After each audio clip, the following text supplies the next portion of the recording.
I'm Kathy Andrews, and I'm a mum, business owner, wife, and resident of North Vancouver, and I'm a cancer survivor. I was first diagnosed with breast cancer in 2016. At the time that I was diagnosed, I had stage 2B breast cancer, and I was triple positive, hormone positive. I had a strong urge to just jump into action and understand what I was dealing with, but also the proactive steps that I could take to ensure that I had some good outcomes. And that included a diet and exercise regime that shifted radically from prior to diagnosis, starting to take better care of my mental health and reducing stress, getting more sleep, and then just getting through the treatments. So I successfully completed chemotherapy and surgeries, and I was in the clear for many years, for 7 years. And I decided to proactively get an MRI done and make sure that there was nothing nefarious happening in my body. But unfortunately, there was something that the MRI showed. And as it turned out, it was a metastatic lesion, indicating to us that I was now stage 4.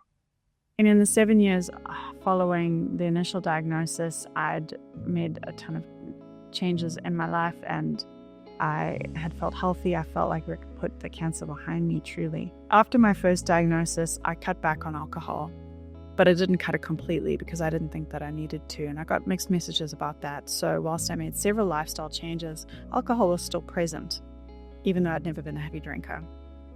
When the cancer came back, I did a full lifestyle audit, and I looked squarely at alcohol as a risk factor and much more closely, of course, and completely eliminated it. And looking back, I wish I'd done that a lot sooner. Most people I talk to don't realize there's a link between alcohol and cancer. I was very clear on the cancer risks of things like smoking and asbestos, and I got very different messages about alcohol, and I think people still do. Growing up in South Africa, was born and raised in a little town called Paarl, in the middle of the Cape Winelands.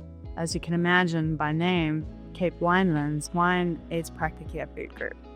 And whilst my parents were not heavy drinkers at all growing up, pretty much every dinner table that I sat at growing up had a bottle of wine on it, whether it be at friends' houses or extended relatives.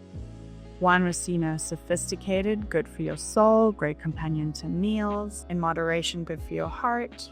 When in reality, we know that no amount of alcohol is actually safe for us. Once you really cut it out, you realize that alcohol actually doesn't make you feel that great anyway. Makes you tired, can interrupt your sleep. And so what I've realized is there's just so many benefits to not drinking that I don't miss it at all. If anybody's considering cutting back or cutting it out, I just highly recommend it.